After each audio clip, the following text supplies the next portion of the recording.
આ તમામની વચ્ચે ઇઝરાયલનું શું?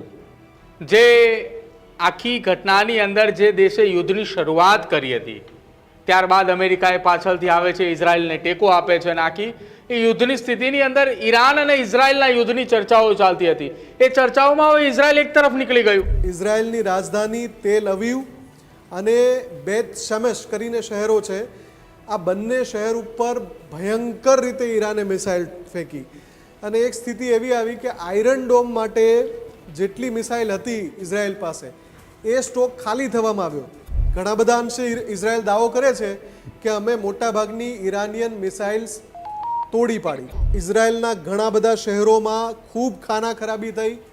ઘણા વિઝ્યુઅલ એવી રીતે આવ્યા કે લોકોએ જે સંસ્થાઓ ત્યાં મદદ કરવા પહોંચી હોય એણે ત્યાંથી ફૂટેજ રિલીઝ કરી દીધા ને એ આંતરરાષ્ટ્રીય મીડિયામાં આવી ગયા અને એનાથી ખબર પડી કે ઇઝરાયલની અંદર પણ ગાઝા જેવી સ્થિતિ થઈ ગઈ હોય એ રીતે અનેક શહેરોમાં કાટમાળમાં ફેરવાઈ ગયા. ખરાબ પરિસ્થિતિ આવી કે ઇઝરાયલમાં ત્યાં એના મંત્રીઓ જાહેરમાં જાય તો લોકો એની સાથે તોછડું વર્તન કરે, એને ત્યાંથી હાંકી કાઢે. એ હદે ઇઝરાયલના નાગરિકો કંટાળી ગયા, તમે બંધ કરો યાર, તમારા આના કારણે અમારે આટલું બધું હેરાન થઈ રહેવું પડી રહ્યું છે. આખો વિડીયો જોતા પહેલા હજુ પણ અમારી ચેનલને સબસ્ક્રાઇબ નથી કરી તો યુટ્યુબ પર સબસ્ક્રાઇબ કરો અને ફેસબુક અને ઇન્સ્ટાગ્રામ પર ફોલો કરો.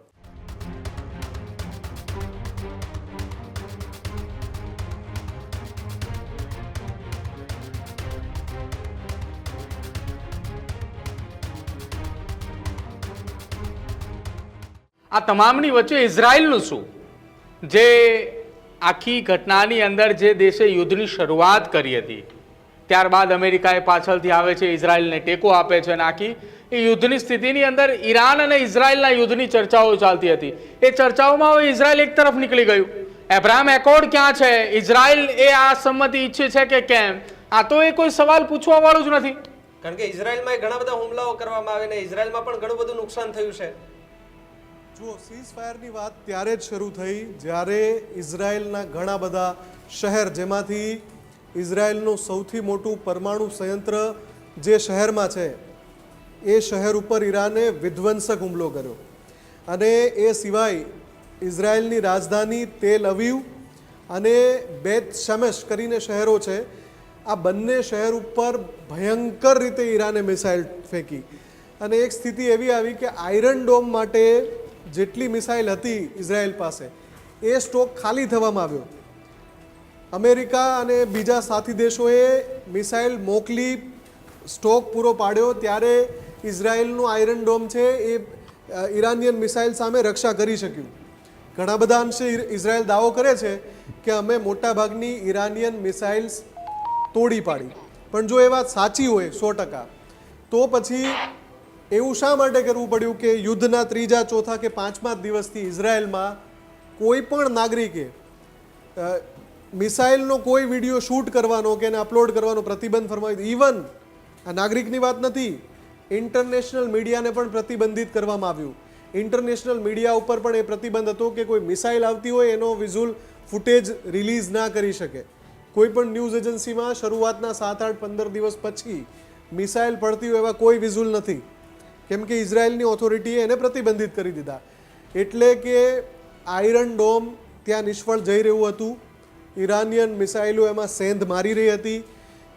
ઇઝરાયલના ઘણા બધા શહેરોમાં ખૂબ ખાના ખરાબી થઈ. ઘણા વિઝ્યુઅલ એવી રીતે આવ્યા કે લોકોએ જે સંસ્થાઓ ત્યાં મદદ કરવા પહોંચી હોય એણે ત્યાંથી ફૂટેજ રિલીઝ કરી દીધા ને એ આંતરરાષ્ટ્રીય મીડિયામાં આવી ગયા અને એનાથી ખબર પડી કે ઇઝરાયલની અંદર પણ ગાઝા જેવી સ્થિતિ થઈ ગઈ હોય એ રીતે અનેક શહેરોમાં કાટમાળમાં ફેરવાઈ ગયા. એટલે ઇઝરાયલને અને બેન્જામિન નેતન્યાહુ માટે ખરાબ પરિસ્થિતિ આવી કે ઇઝરાયલમાં ત્યાં એના મંત્રીઓ જાહેરમાં જાય તો લોકો એની સાથે તોછડું વર્તન કરે, એને ત્યાંથી હાંકી કાઢે. એ હદે ઇઝરાયલના નાગરિકો કંટાળી ગયા, તમે બંધ કરો યાર, તમારા આના કારણે અમારે આટલું બધું હેરાન થઈ રહેવું પડી રહ્યું છે.